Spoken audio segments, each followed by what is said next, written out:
नमस्कार सर्वांना. आपल्या यूट्यूब चॅनलवरती सर्वांचं स्वागत आहे. आज आपण मकर संक्रांत स्पेशल तिळगुळाच्या लाडूची रेसिपी पाहणार आहे. एकदम सोपी, कमी साहित्यात आणि झटपट बनणारी आहे. चला तर मग रेसिपीला सुरुवात करूया. तर त्यासाठी मी इथे 1 वाटी पांढरे तीळ घेतलेले आहे. त्यात सारख्या वाटीने 1 वाटी गूळ घेतलेला आहे आणि पाव वाटी शेंगदाणे घेतलेले आहेत. आता आपण तीळ सुरुवातीला भाजून घेऊया. तर त्यासाठी गॅसवरती मी कढई गरम करून घेतलेली आहे. त्याच्यामध्ये ते तीळ आपण भाजून घ्यायचे आहेत. तीळ भाजत असताना गॅस एकदम बारीक ठेवायचा आहे. जास्त गॅस फुल ठेवला तर तीळ लगेच करपतात आणि करपट असा वास येतो. त्यामुळे बारीक गॅसवरतीच 1-2 मिनिटे तीळ भाजून घ्यायचं आहे. तीळ भाजण्यासाठी जास्त वेळ लागत नाही. 1.5 ते 2 मिनिटांमध्ये तीळ आपले व्यवस्थित भाजतात. तीळ भाजले की तीळ पहिल्यापेक्षा थोडेसे फुलतात. 2 मिनिटांमध्ये आपले इथे तीळ असे व्यवस्थित भाजून तयार झालेले आहेत आणि हलकासा रंग देखील चेंज झालेला आहे. आता आपण हे एका प्लेटमध्ये काढून घेऊया.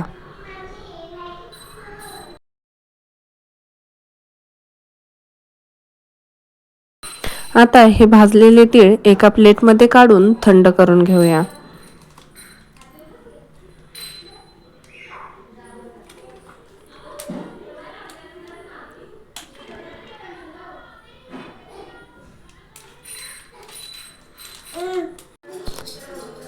आता तीळ साईडला काढून घेतलेले आहेत. त्याच कढईमध्ये ते पाव वाटी शेंगदाणे देखील भाजून घ्यायचे आहेत. शेंगदाणे देखील बारीक गॅसवरती थोडेसे डाग पडेपर्यंत भाजून घ्यायचे आहेत. 1-2 मिनिटे शेंगदाणे व्यवस्थित असे हलवून भाजायचे आहेत. जास्त लालसर देखील होऊ द्यायचे नाहीत. हलकासा शेंगदाण्याचा कलर चेंज झाला की आपण शेंगदाणे साईडला काढून घेणार आहे. इथे शेंगदाण्याला हलकेसे डाग पडलेले आहेत. आता हे शेंगदाणे आपण साईडला काढून घेऊया. आता हे शेंगदाणे साईडला काढून थंड झाल्यानंतर हे आपण चोळून याच्यावरचे साल काढून घ्यायचे आहे. अशा पद्धतीने शेंगदाणे चोळून याची साल काढून घ्यायची आहे आणि जरासे शेंगदाण्याचे तुकडे देखील करून घ्यायचे आहेत. आता त्याच कढईमध्ये मी 2 चमचे तूप घालून घेतलेलं आहे. ते तूप वितळलं की त्याच्यामध्ये 1 वाटी जो आपण किसून घेतलेला गूळ होता तो याच्यामध्ये घालायचा आहे. आपण याच्यामध्ये जरा देखील पाण्याचा वापर करणार नाही. त्या तुपामध्ये गूळ पूर्ण वितळवून घ्यायचा आहे. गूळ वितळवत असताना गॅसची फ्लेम लो टू मिडियमच ठेवायची आहे. गॅसची फ्लेम हाय ठेवली तर आपला गूळ लगेच करपू शकतो. त्यामुळे मिडियम गॅसवरतीच आपण हा गूळ वितळवून घ्यायचा आहे. अशा प्रकारे 2 ते 3 मिनिटांमध्ये आपला गूळ पूर्ण असा वितळलेला आहे. आता आपण या गुळाचा पाक तयार झाला आहे का नाही ते चेक करून घेऊया. तर मी एका प्लेटमध्ये पाणी घेतलेलं आहे. त्याच्यामध्ये तो वितळलेला गूळ घालून घ्यायचा आहे आणि त्याची गोळी बनते का नाही बघायची आहे. तर इथे आपली गोळी बनून तयार झालेली आहे. तर इथे आपला पाक तयार झालेला आहे. आता गॅस लगेचच बंद करायचा आहे. आता त्या गुळाच्या पाकामध्ये मी वेलची पावडर देखील घातलेली आहे. आता वेलची पावडर व्यवस्थित अशी मिक्स करून घ्यायची आहे. आता याच्यामध्ये आपले लाडू खुसखुशीत होण्यासाठी एक महत्त्वाचा आणि सिक्रेट पदार्थ घालणार आहे. तर तो म्हणजे इथे मी पाव चमचा खाण्याचा सोडा घातलेला आहे. सोडा घातल्यामुळे आपले लाडू एकदम खुसखुशीत होतात, अजिबात कडक होत नाहीत. आता सोडा घातल्यानंतर व्यवस्थित असा त्या पाकामध्ये मिक्स करून घ्यायचा आहे. हे बघा, सोडा घातल्यानंतर आपलं मिश्रण एकदम फुललेलं आहे.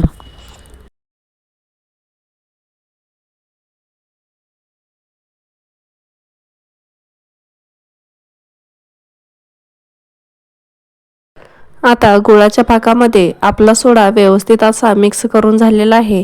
त्याच्यामध्ये भाजून घेतलेले तीळ आणि शेंगदाणे घालून घ्यायचे आहेत. तीळ आणि शेंगदाणे घातले की त्या गुळाच्या पाकामध्ये व्यवस्थित असे मिक्स करून घ्यायचे आहेत. व्हिडिओत दाखवल्याप्रमाणे मी इथे शेंगदाणे आणि तीळ पाकामध्ये व्यवस्थित असे मिक्स करून घेतलेले आहेत. आता तीळ आणि शेंगदाणे या पाकामध्ये व्यवस्थित मिक्स झाले की याचे आपण लाडू वळून घेणार आहे.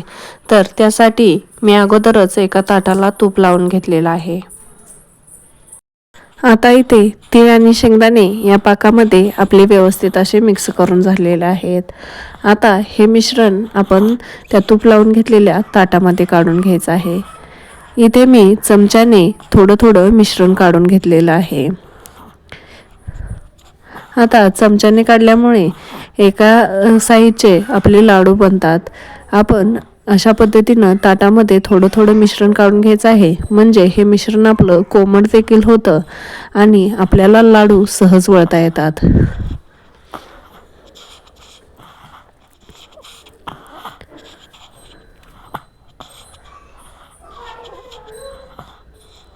अशा प्रकारे मी ताटामध्ये सर्व असे मिश्रणाचे गोळे काढून घेतलेले आहेत. आता मिश्रण देखील आपलं कोमट झालेलं आहे, तर त्याचे आपण लाडू वळून घेऊयात.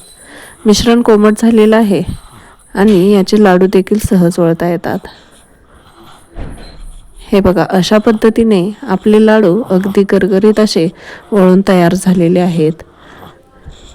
आणि राहिलेले मिश्रण जे आहे ते आपण कढईमध्येच ठेवायचं आहे, म्हणजे ते गरम राहतं आणि कडक होत नाही. आणि जर तुमचं मिश्रण जास्तच थंड झालं असेल तर तुम्ही आणखी गॅसवरती ठेवून थोडंसं गरम करून घेऊ शकता.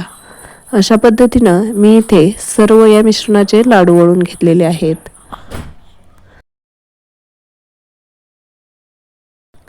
तर अशा प्रकारे इथे माझे त्या सर्व मिश्रणाचे लाडू वळून तयार झालेले आहेत.